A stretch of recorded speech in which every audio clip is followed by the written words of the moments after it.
on today's episode, we are finishing the rest of the track prep for the Project Miata. We still got to install the seats. We got some aftermarket pedals we want to put in. We're also going to switch out the brakes, and we also are going to get the car aligned to get it all ready for the track. So stick around.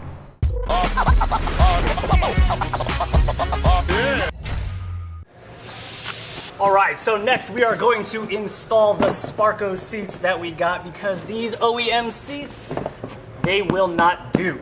Okay, so luckily for us, to install these seats is pretty easy because we are using these seat rail adapters made specifically for the Miata and Sparco Sprint seats, and this is going to bolt onto the bottom of the Sparcos, and it's going to allow us to run the OEM sliders. So all we gotta do is bolt these to the bottom, take the rails off of the OEM seat, and then bolt them onto this.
Okay, seats are bolted in, although we will have to take them out to drill the hole for the 5th crotch belt, for the anti-submarine belt, but it's locked in, and I kind of really want to sit on it because these were one of the first things we bought when we got the car, but we just decided to put it off until now. So first sit. Oh.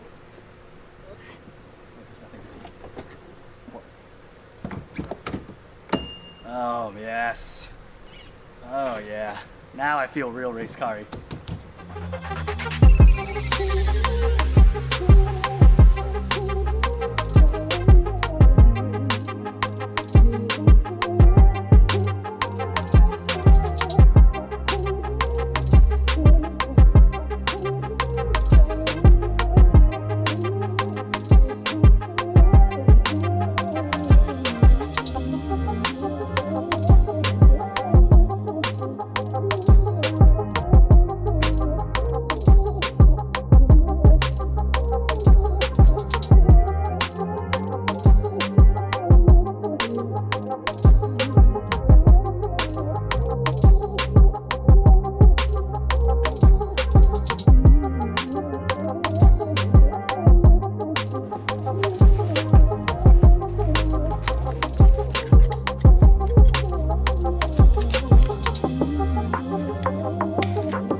So we got the seats bolted in, we got the harnesses bolted in. It was a bit of a pain to get the 5th anti-submarine belt in because you actually have to take the whole seat out while you adjust to make sure you have the right length.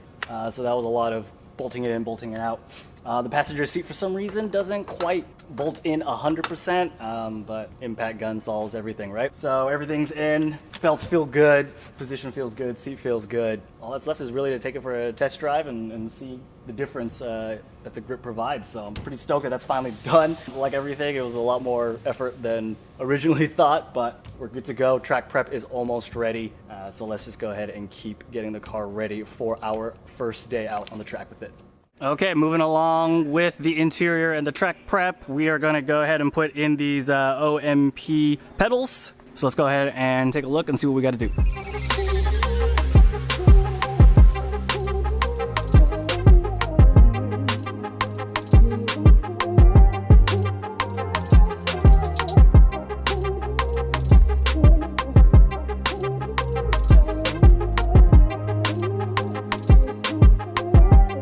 Okay, after much struggle, the pedals are in. Note to future self, never install aftermarket pedals. I don't think they're gonna be worth it. I had no problems with the original pedals, but I forgot that I already bought these for like 20-something bucks. So I figured I would install it anyway, but it's a pain. There's no room down here, and like the fitment in terms of like the original pedals are so small, you really don't have a lot of room to drill your holes, but they're in. Once the seats are in, I will let you know if the pedals feel good or not. Good thing is, worst case scenario, just take them off. But anyway, they're done. Let's keep going. All right, everyone, change of plans. I really like this Sparco steering wheel, but unfortunately, because there is a dish on it, and you also add in the fact that I put a quick release, what happens is when I sit in the car, it actually ends up, the seat actually ends up in the way, and I keep hitting my elbows on it. Just because of my seating position, I have to sit pretty close. So instead, I got a Nardi personal wheel. I got this Nardi personal wheel here, and you can see there is practically no dish. It's flat, so this should give me about 2 inches back where I can actually sit a little, like have my arms a little bit more extended, and hopefully when I turn, it won't hit the side of the seat anymore. So let's go ahead and switch out our quick release from the Sparco wheel onto our new Nardi personal wheel. Yes! All right, new steering wheel is in. We got our personal Nardi steering wheel in. By the way, quick trivia tip. This steering wheel, I believe, is the steering wheel that they had in the F1 cars in 1990s and the 1980s. Horn button, though, gave me a little bit of trouble because, for whatever reason, didn't come with the negative connection, so I kind of had to jerry-rig my own, like, wire negative. I don't know if it's just mine or if it's other ones, but, I mean, I kind of made it work. It works 90% of the time. That's good enough for me. The positioning is a lot better, giving that extra 2 inches, I guess for lack of a better term, clearance, without being a deep dish. Actually now lets me actually turn the wheel and keep my hands on the steering wheel without hitting my elbows onto the seat. So I'm really happy with that, and I think it still looks pretty good. Okay, so the final step in our track prep is we're gonna install brand new brakes on all 4 corners of the Miata. We got some Stoptech sport pads, and we got some blank rotors that are going in. So we're gonna start tearing down the old brakes, get them off, inspect to make sure there's nothing that needs to be replaced or damaged, and swap in our new brakes.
Okay, so we got the front brakes off. So this came off of the passenger side, and it's got some even wear, and it's still got some life left, but obviously we're replacing these with better ones. These are the pads that came off of the driver's side. So I remember when I was driving the car a couple times, there was some scraping noises going on. That was a bit suspicious, and it's because if you can see, one of the pads is completely worn down to the metal. So I'm not exactly, again, because we bought this from a junkyard, not 100% sure the entire history of this car as to why this driver's side is so much more worn down than the passenger side. So that kind of concerns me. But what I'm going to go ahead and do is I'm going to put the new pads in, everything evened out, and just kind of pay attention to the braking as well as the pad wear, just in case we might have an actual issue with the caliper itself. Hopefully not, but yep. So let's go ahead and just continue with the rest of the brake pad install.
we got the front brakes installed, and this is the last of the rear brakes that we're doing that I did off camera. The thing is, I probably should have did my research a little bit better because I haven't seen this type of design for the rear brakes before, and I ended up stripping, I don't know if you can see it, I ended up stripping this little star gear here that apparently is used to adjust, I guess, the e-brake. But the good news is it's not mandatory to actually have working rear brakes, so I will replace this as soon as I can replace this. Good news is that we can move on and continue installing the rear brakes, so we're gonna go ahead and do that now.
Cool. All right, so we just got back from the alignment shop. I was being kind of a bit of a douche, but we got through it. Surprisingly, we were able to hit our camber numbers. So I'm running about 2.5 in the front, 2 in the rear. So I'm pretty stoked about that because actually I thought, and I read a lot, that Miatas kind of have a problem hitting 2 camber. So pretty good with that. Car does pull a little bit slightly to the right. Can't tell if it's a Miata thing or the guy just didn't quite get it all the way lined up, but I mean, it's tolerable.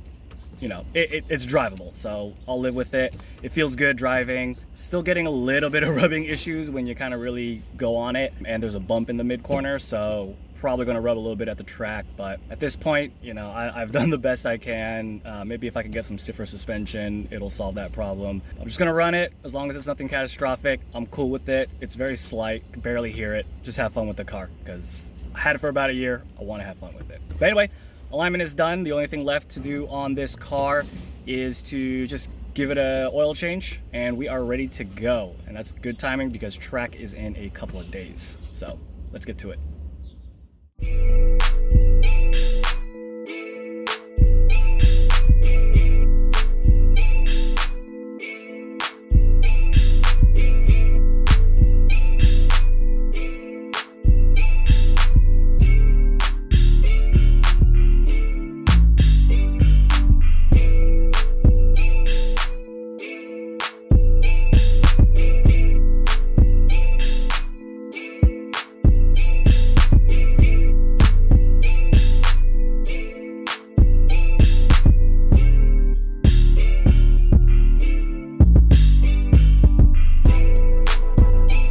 Okay, and that's gonna do it for today's episode. The Miata is track ready, and I'm super stoked to hit the track. Haven't been for like 12 years, so this is gonna be a great experience. If you like the video, make sure to hit that subscribe button and leave any comments down below. I like to read them, and it gives me motivation to keep making videos. The next time you see me, we'll be hitting the track. Thanks for watching.